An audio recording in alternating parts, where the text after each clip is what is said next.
Debat Capres Pamungkas semalam berlangsung sejuk. Anies dan Ganjar yang biasanya menyerang Prabowo terlihat berhati-hati. Begitu pula Capres nomor urut 2 Prabowo Subianto lebih banyak setuju dengan gagasan Anies dan Ganjar.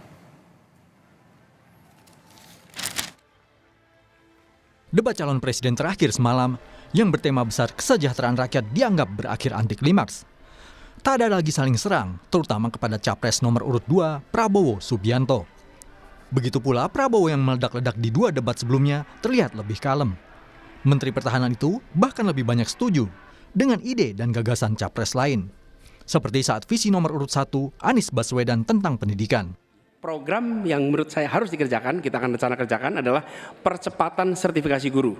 Pengangkatan 700.000 guru honorer menjadi guru P3K. Kemudian beasiswa untuk anak guru dan anak dosen serta anak tenaga kependidikan. Jangan sampai mereka mendidik ratusan anak, tapi anaknya tidak pernah bisa menyelesaikan pendidikan sampai tuntas. Secara garis besar, ya, secara objektif, saya menilai jawaban-jawaban Pak Anies baik, bagus, relevan. Saya banyak setuju dengan jawaban tersebut. Mungkin maklum beliau mantan Menteri Pendidikan, begitu. Siap, Bapak. Tapi enggak, saya sangat sependapat. Saya hanya mau nambahkan bahwa kita harus mengaudit, mengkaji sekarang sistem kita ini baik atau tidak. Prabowo juga setuju dengan Anies mengenai ide mengundang profesor luar negeri ke Indonesia untuk mendidik tenaga kesehatan, khususnya dokter.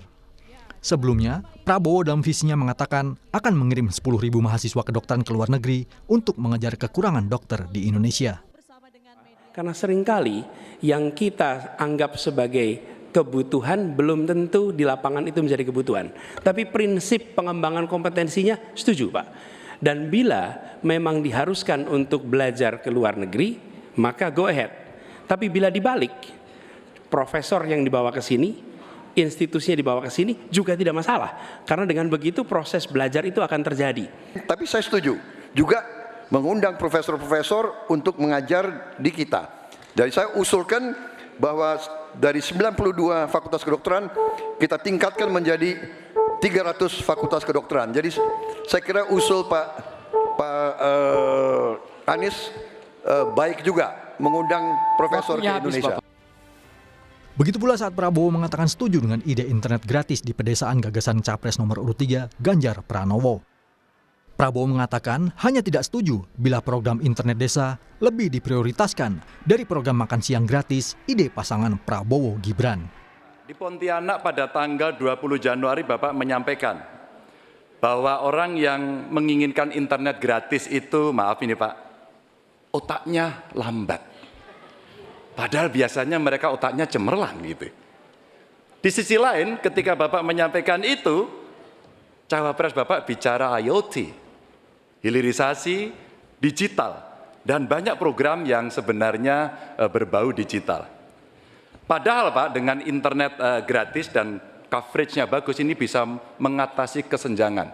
Kalau internet gratis, ya saya setuju, tapi jangan internet gratis lebih dipentingkan daripada makan gratis. Makan ini mutlak untuk rakyat kita. Mereka harus makan, anak-anak harus makan, orang miskin harus makan. Itu maksud saya. Kalau internet gratis bagus untuk ketimpangan digital dan sebagainya. Saya sependapat. Mungkin ada yang lapor ke Bapak kurang lengkap. Saya kira itu mungkin ya. Tapi saya tidak bermaksud bahwa internet gratis itu tidak penting. Tidak. Kalau dibandingkan dengan makan gratis. Selain itu, Prabowo juga setuju dengan visi Ganjar Pranowo dalam penanganan masalah pekerja migran di luar negeri. Maka ketika kemudian melihat seperti ini, tindakan tegas adalah dari pemimpin tertinggi. Pengalaman saya jadi gubernur. Maka yang saya telepon adalah Menlu, yang saya telepon adalah duta besar, dan bagaimana kita beraksi agar kita bisa menyelesaikan persoalan itu. Komitmen ini tidak terlalu sulit. Ketika data benar, instrumen benar, melakukan dengan cara yang benar, maka seluruh persoalan akan cepat diselesaikan. Saya kok ya harus mengakui juga bahwa saya banyak sependapat dengan dua. Berarti apa ya, keberpihakan kita kepada kaum pekerja di luar negeri itu sebenarnya sama. Semua benar. Tetapi menurut saya ada berapa kedutaan kita di beberapa negara kewalahan. Pengamat komunikasi politik Universitas Brawijaya Malang, Anang Sujoko, dalam program Sapa Indonesia Pagi, menilai debat tadi malam berjalan anti klimaks dan menjadi ajang rebranding, khususnya Prabowo Subianto, yang dalam debat sebelumnya terlihat emosional. Tapi kemudian ketika kita bergeser kepada 02, itu ada koreksi citra. Jadi koreksi citra. Jadi ingin mengoreksi citra-citra yang terdahulu, misalkan yang emosional, kemudian yang tidak respect, atau kadang-kadang ada kata-kata atas koreksi dari 02 itu yang tidak etis ya. Oke. Itu terbangun di sana.